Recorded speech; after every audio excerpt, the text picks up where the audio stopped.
माँ का दूसरा रूप मासी।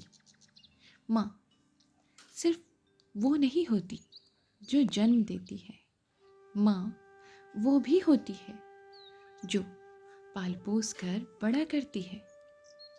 हर धूप छाँव में खुद तपती है, पर अपने बच्चे पर आँच नहीं आने देती। भगवान सब जगह नहीं हो सकता, इसलिए उसने माँ बनाई।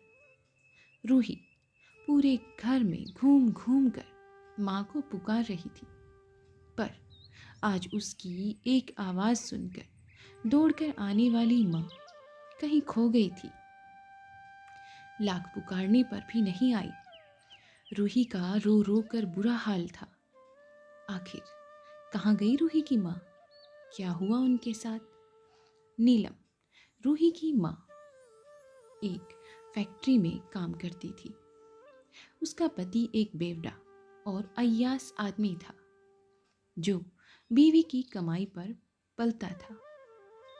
नीलम रूही को स्कूल छोड़कर आई और फैक्ट्री जाने के लिए तैयार हो गई।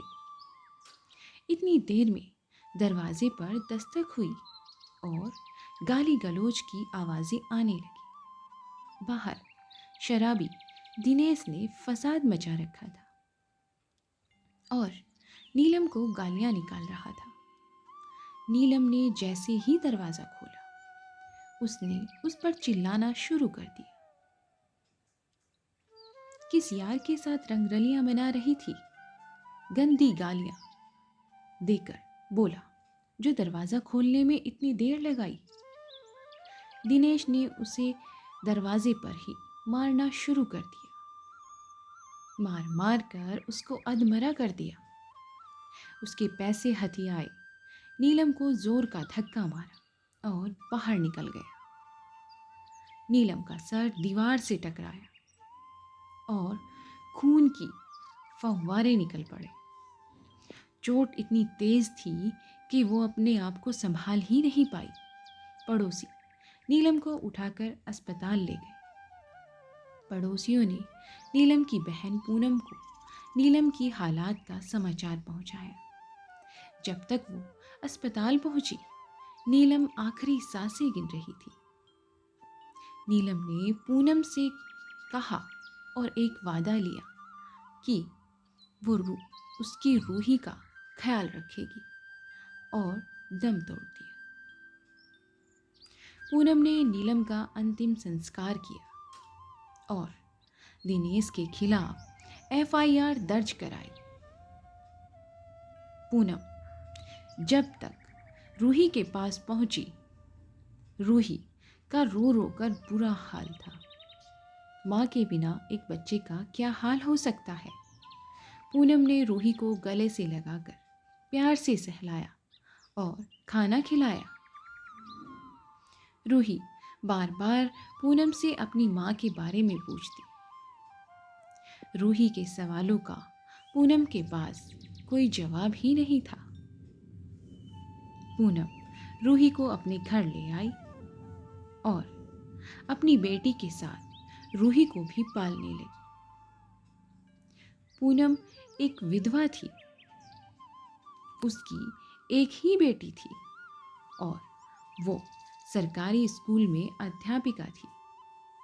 धीरे धीरे रूही पूनम के घर में एडजस्ट हो गई और पूनम को ही अपनी माँ समझने लगी।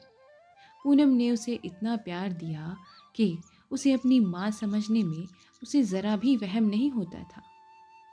पूनम ने भी अपनी दोनों बेटियों की परवरिश एक समान की। वक्त बीत गया और दोनों बच्चे जवान हो गए।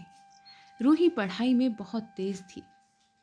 उसने डॉक्टरी का इम्तिहान पास किया और स्कॉलरशिप पर सारी पढ़ाई पूरी की।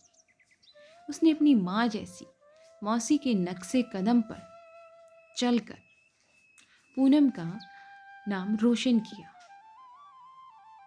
और उसका सर फक्र से बुलंद किया। पूनम ने भले ही रूही को जन्म नहीं दिया, पर माँ बनकर पाला है। माँ अजीम होती है। पूनम ने रूही को इतना प्यार दिया कि वो उसे माँ से भी बढ़कर मानती थी। इसलिए माँ तो सिर्फ माँ ही होती है। तो दोस्तों, आपको कहानी कैसी लगी हमें कमेंट्स बॉक्स में ज़रूर बताएं। और अगर आप हमारे चैनल पर नए हैं तो प्लीज़ हमारे चैनल को सब्सक्राइब कीजिएगा। मिलते हैं नई कहानी के साथ, तब तक के लिए धन्यवाद।